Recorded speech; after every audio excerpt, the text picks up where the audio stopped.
우리나라에서 5천만 원 전후의 차들이 판매량이 꽤 많다라고 합니다. 엄청나게 팔린대요.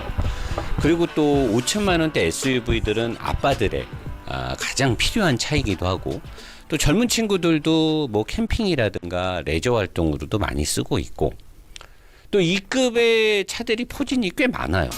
그래서 여러분들한테 반드시 알려줘야 될 것 같아서 5천만 원대 신차를 지금 기준으로 하고 있습니다. 신차 출고를 기준으로 하고 있는데, 티구안이 5천만 원대 딱 들어가죠. 소렌토 산타페가 들어가요. 자, 티구안은 디젤도 있고 가솔린도 있어요. 소렌토도 디젤 2.2가 있고 가솔린 2.5 터보가 있고 1.6 하이브리드가 있어요. 세 가지의 엔진을 선택할 수 있는 장점이 있죠. 팰리세이드 마찬가지로 검증된 2.2 디젤과 가장 고장률이 적다는 3.8 가솔린 엔진을 선택할 수 있고요. 모하비는 V6 단 한 가지의 6기통 디젤 대신에 프레임 바디와 6기통 디젤을 지원하고 있습니다. GV70은 깡통 모델을 사야 되지만 완전히 개깡통은 아니고 조금 옵션이 들어간 걸로 해서 사륜의 2.5 터보를 선택할 수 있습니다. GV70도 디젤이 있죠. 근데 대부분은 다 2.5 가솔린을 선택을 하죠. G4 엑스턴 프레임 바디의 디젤 엔진의 쌍용차고 덩치 대비 가격이 가장 쌉니다. 4천만 원대로 살 수가 있습니다. 엄청나게 써요. 체감으로는 모하비 대비해서 거의 1,500만 원 이상 저렴하게 구매할 수 있는 장점이 있어요. BMW X1과 볼보 XC40도 살 수가 있는데 너무 작아서 과연 얘네들을 가족용 SUV로 볼 수 있느냐? 볼 수 없다라는 의견이 많아서 가격에는 포함이 되지만 가볍게 지려밟고 무시하고 가도록 하겠습니다. 트래버스 6기통 가솔린, 요번에 나오는 거는 4기통 에코부스터 터보의 모델 외형이 그 위급의 그 모델 뭐더라? 갑자기 이름 생각이 안 나네. 내가 얼마 전에 리뷰를 했었는데 뭐죠? 그 모델 이름이? 걔랑 디자인이 비슷하게 나오면서 디자인적으로 굉장히 멋있어졌죠. 그래서 요거 타오랑 디자인이 비슷해서 타오. 슈라라님 알려주셔서 감사합니다. 익스플로러가 있네요. 여기다가 익스플로러를 넣도록 하겠습니다. 익스플로러. 그 다음에 혼다의 CRV는 요번에 새로 나왔죠. 디자인 노사장이 실내외 디자인을 제일 많이 깠는데 실내외 디자인이 좋아지고 가솔린 하이브리드 모델이 있고요. 라브4는 가솔린 하부인데 이번에 플러그인 하이브리드가 나오면서 굉장히 상품성이 좋아졌습니다. 자, 그러면 이렇게 많은 차들이 5천만 원대, 이 외에도 몇 가지가 더 있는데 요거 제가 칠판이 협소한 관계상 여기까지만 하고, 자, 그러면 보통 여기에서 사람들이 많이 사죠. 라브4도 팬층이 꽤 있고요. CRV도 많고 트래버스도 우리 게러지에 오일갈로 오는 차주분들 보면 트래버스도 꽤 많이 팔려요. 익스플로러 엄청 많죠. G4 엑스턴은 뭐 말할 것도 없고 GV70도 꽤 많은 사람들이 사고 있고 모하비도 많이 팔리죠. 근데 뭐 가장 판매량은 좀 적을 것으로 예측이 됩니다. 가격 대비 그리고 너무 오래됐기 때문에. 하지만 매니아층이 굉장히 두텁게 형성돼 있고 팰리세이드는 뭐 말할 것도 없고 대한민국 베스트셀러라고 볼 수 있고 소렌토 산타페의 판매량 무궁무진하죠. 티구안도 많이 팔렸어요. 다 여기 있는 차들 전부 다 쟁쟁한 경쟁을 하고 있고 다들 매력이 있습니다. 그렇기 때문에 어떠한 차가 좋다 나쁘다는 차주들끼리 자기들끼리 충분히 다툼이 있고 싸울 만한 그런 경쟁 모델들인데, 자, 그럼 제가 한번 정리를 해볼게요. 다 타봤으니까. 덩치하고 옵션빨이 SUV, 특히나 가족이 타고 또 타는 시간이 많죠. 놀러 다니고 뭐하고 하니까 옵션빨도 중요해요. 덩치하고 옵션빨이 필요하다라고 하면 사실 덩치와 옵션빨은 소렌토 산타페 얘네들이 점수를 많이 받을 수밖에 없죠. 90점 가까이 받아도 되죠. 팰리세이드 같은 경우는 5천만 원대로 가면 거의 옵션 많이 때려 넣을 수 있거든요. 얘는 95점 줘도 되죠. 덩치하고 옵션빨. 모하비도 5천만 원대에서 옵션 거의 다 들어갑니다. 모하비를 뭐 6,600 주고 사진 않으니까요. 얘도 덩치 옵션바라면 90점 받아도 돼요. GV70은 덩치랑 옵션바이 50점밖에 안 되죠. 옵션바라고 덩치도 티구안이 50점밖에 받을 수가 없어요. 차가 작잖아요. G4 엑스턴도 덩치하고 옵션바 90점 받을 수 있어요. 근데 얘는 앞에 수식어가 따라붙죠. 쌍용, 짱츠의 싼마이. 이 왠지 모르게 언제부턴가 쌍용차를 타게 되면 싼마이를 타고 다닌다는 무시를 받는 시선. 노사장은 절대 그렇게 생각하지 않는데 사람들이 그렇게 보더라고요. 그래서 G4 엑스턴을 선택할 때 굉장히 망설일 수밖에 없는, 사람들이 나를 싼마이로 보지 않을까. 왜냐면 이게 어떻게 보면 안 비싼 차일 수도 있지만 우리나라 정서의 5천만 원대 SUV는 굉장히 좋은 차거든요. 근데 내가 이 급을 사는데 나를 싼마이로 취급을 할 수 있고, 또 현대 기아차에 비하면 렉스턴 쌍용이 옵션이 딸릴 수밖에 없기 때문에 덩치로는 사실 점수를 많이 받는데 덩치에 비해서 엔진도 너무 왜소하고 옵션은 좀 별로 안 좋기 때문에 90점은 주나 앞에다 싼마이 90이라는 걸 꼭 붙여서 해야 된다는 거고, 익스플로러는 옵션이 아주 좋다라고 볼 수는 없어요. 왜냐면 아무래도 미국 차다 보니까 그래도 있을 건 웬만큼 다 있기 때문에 얘도 덩치도 그렇고 알루미늄 합금의 어떤 차체 설계 같은 걸 봤을 때 얘도 덩치 옵션 바에서 90점을 충분히 받을 수 있고, 트레버스도 90점을 충분히 받아도 되죠.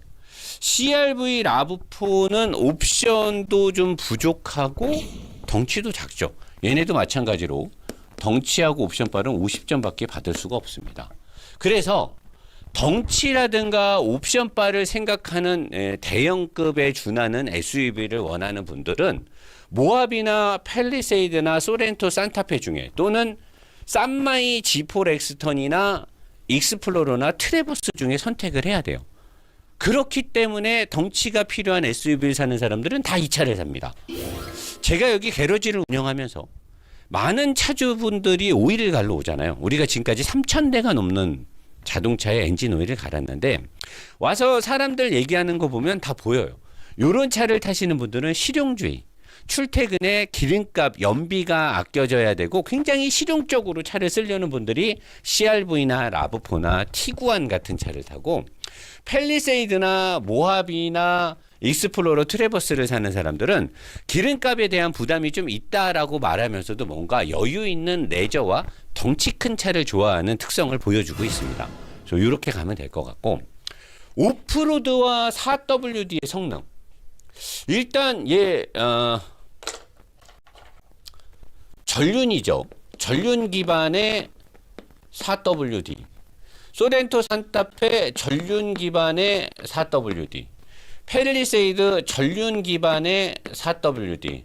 모하비 오리지널 올휠 드라이브, 세로 배치 엔진의 가장 강력한 사륜 시스템을 갖고 있습니다. GV70도 후륜 기반의 사륜을 갖고 있는데 생긴 형상이 오프로드 갖고 가서 놀고 그런 차는 아니죠. G4 엑스턴 강력한 사륜 시스템을 갖고 있긴 한데 엔진이 세진 않기 때문에 어쨌든 얘도 강력한 사륜 기반이고 세로 배치의 후륜 기반입니다. 익스플로러 오리지널 후륜 기반의 사륜을 갖고 있고요. 트래버스는 전륜입니다. 그리고 얘네도 전륜이고 얘네도 전륜입니다.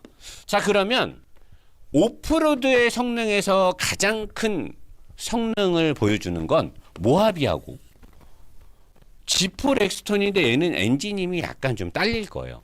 그리고 익스플로러가 강력한 사륜의 힘을 발휘할 수 있습니다. 노 사장님, 내 거 트래버스 사륜 좋은데요? 노 사장님, 아니에요. 제 거 팰리세이드 사륜 시스템 되게 똑똑해요. 어쩌고 저쩌는데 알아요. 요즘에 전륜 기반의 사륜들, 할덱스 시스템을 쓰는 전륜 기반의 사륜들이 프로그램 로직이 굉장히 똑똑해졌습니다. 사륜을 잘해요. 근데 뒷바퀴가 낼 수 있는 힘이 그렇게 강하지 않습니다. 뒷바퀴의 디퍼런셜 케이스나 드라이브 축 두께 이런 것들을 보면, 그리고 디퍼런셜 케이스 안에 내부 구조 등을 보면 얘네들은 어시스트를 해주는데 우선인 거지 강력하게 험로 탈출을 할 때 앞바퀴가 끌고 가는 게 우선이지 뒷바퀴가 밀어주는 게 세진 않아요. 그래서 내가 만약에 캠핑을 많이 하면서 견인도 할 거고, 견인을 하려면 또 미션도 튼튼해야 되잖아요. 그리고 오프로드를 주력으로 할 거다, 산에도 놀러 다니고 뭐 할 거다 하면은 모하비나 지폴 엑스턴이나 익스플로러를 주력으로 구매하시는 게 좋아요. 그러니까 내가 사륜의 성능을 우선시한다라고 하면 모하비, 그 다음에 지폴 엑스턴, 익스플로러를 우선으로 차를 고르는 게 가장 좋습니다. 이 전륜 기반으로 돼 있는 사륜들은 약간 부드러운 주행 특성에 포커스가 맞춰진 거지 강력하게 사륜을 지향하는 그런 모델은 아니에요. 그러니까 이런 것들을 딱 구분하고 사야 되고, 자, 그리고 이제 SUV가 가져야 될 다목적성과 시내 주행에서는 어떤 차가 제일 좋습니까? 티구안은 사실 약간 시티 개념이 강하고요. 그 다음에 그냥 일반적인 승용 개념의 적이기 때문에 다목적성은 별로 없는데 시내 주행에서 그냥저냥 편하게 타고 다니긴 되게 좋아요, 티구안은. 근데 다목적성에선 차도 작고 전륜 기반이고 미션도 그렇게 튼튼한 미션이 아니기 때문에 시내 주행은 좋지만 다목적성은 떨어지고, 자, 소렌토 산타페 팰리세이드는 시내 주행에서는 뭐 우리나라 차들이 거의 시내 주행은 뭐 100점에 가까운 점수를 받아도 될 만큼 시내 주행에 있어서만큼 얘는 끝장나죠. 다목적성도 물건을 적재하거나 의자의 이 베리에이션, 이 레이아웃 같은 것들이 엄청 좋기 때문에 다목적성도 되게 좋아요. 단 다목적성에서 레저를 기반으로 해서 물건을 무거운 걸 많이 싣거나 트레일러를 견인해야 되거나 그러는 거는 모하비가 와방이죠. 근데 모하비는 시내 주행에서 다목적으로 탈 때 굉장히 차가 무겁고 6기통 디젤 엔진이 주는 부드러움이 좋기는 한데 이게 또 단점이에요. 시내 주행을 하다 보면 고속도로를 타고 간선도로를 빠져나가고 이랬을 때 차가 좀 끼뚱끼뚱한단 말이에요. 그러니까 팰리세이드나 산타페 소렌토가 갖고 있는 걸 모하비가 갖지를 못해요. 그리고 모하비가 갖고 있는 걸 얘네들이 갖지를 못해요. 그래서 시내 주행과 다목적성을 따질 때 팰리세이드와 소렌토 산타페는 묶어서 보면 되고, 모하비랑 이 줄 거 주고 받을 거 받고 하면 돼요. 나는 프레임 바디가 좋아. 나는 6기통 디젤 엔진을 느끼고 싶어. 약간 좀 부드럽거나 뭔가 나긋나긋한 거는 포기할게. 그럼 모하비를 가도 돼요. 근데 나는 부드러워야 되고 끼뚱끼뚱하는 거 싫어. 그리고 기름도 많이 먹는 것도 싫어. 그리고 프레임 바디라서 뭔가 거기에서 오는 단점들이 느껴지는 게 싫다면 무조건 산타페나 소렌토나 팰리세이드를 사야 돼요. 얘네들이 옵션을 많이 넣으면 모하비에 옵션이 없는 거랑 비슷해요. 근데 모하비가 사실 한 등급 위고 모하비가 더 비싼데, 만약에 내가 세단이 있잖아요. 세단이 있는 상태에서 그냥 레저용으로만 SUV를 산다라고 하면 저는 모하비를 살 것 같아요. 근데 내가 차 한 대로 모든 걸 해야 된다. 그러면 팰리세이드나 산타페 소렌토를 사는 게 더 정답이겠죠. 이렇게 되고, 다목적성과 시내 주행에서 GV70은 얘는 약간 패셔니카, 이 패셔니카라고 봐야 되는 거고, 다목적성은 좀 떨어지죠. 생긴 모양도 약간 병신같이 생겼고 트렁크도 작고 그러니까. 근데 시내를 주행하거나 패셔니카로 약간 지가 혼자 자가당착에 빠져서 자기가 되게 좋은 차를 타고 다닌다는 착각 속에서 살기에는 굉장히 괜찮은 차입니다. 저는 GV70을 약간 좀 패셔니카로 보고 있거든요. 뭔가 멋부리고 개성을 표현하는 데는 좋지만 SUV 본연의 목적성과는 좀 거리가 멀다라고 저는 그렇게 보고 있고, G4 렉스턴도 다목적성 되게 좋죠. 그리고 얘가 렉스턴을 탔을 때 장점이 뭐냐면 엔진이 굉장히 조용하고 부드럽게 돕니다. 엔진오일 관리만 잘해주면 4기통 같지 않게 굉장히 부드럽고 이렇게 되게 자연스럽게 가요. 근데 뭔가 세게 달릴 때나 뭔가 브레이킹을 할 때나 뭔가 코너를 돌 때 부족한데 그냥 살살살 타고 다니기에는 얘도 다목적성도 좋고 시내 주행도 완전히 좋아요. 단 좀 격하게 몰려고 했을 때 엔진 힘이 부족하고 어떤 지오메트리 특성에서 부족함이 있는데 속도를 높이지 않고 저렴한 값에 싼 마이 그까이 거 무시하고 탄다라고 하면 다목적성과 시내 주행도 렉스턴이 굉장히 뛰어납니다. 익스플로러는 시내 주행에서는 별로 좋진 않아요. 얘는 쭉 달릴 때 좋습니다. 그리고 좀 세게 달릴 때 고속에서 먼 거리를 갈 땐 되게 좋은데 시내에서 깨작깨작 탔을 때 익스플로러는 그닥 좋지 않아요. 마찬가지로 트래버스도 고속도로를 올리는 순간 차가 너무 좋은데 시내에서만 살살 다니면 미국 차, 둘 다 미국 차잖아요. 시내에서만 다닐 때는 별로 좋진 않아요. 얘네들은. 단 다목적성은 되게 좋죠. 튼튼하고 하체 구성 야무지게 생겼고 성능도 되게 좋습니다. 근데 미국 차답게 시내 주행은 아니다. 얘도 시내 주행은 아니다.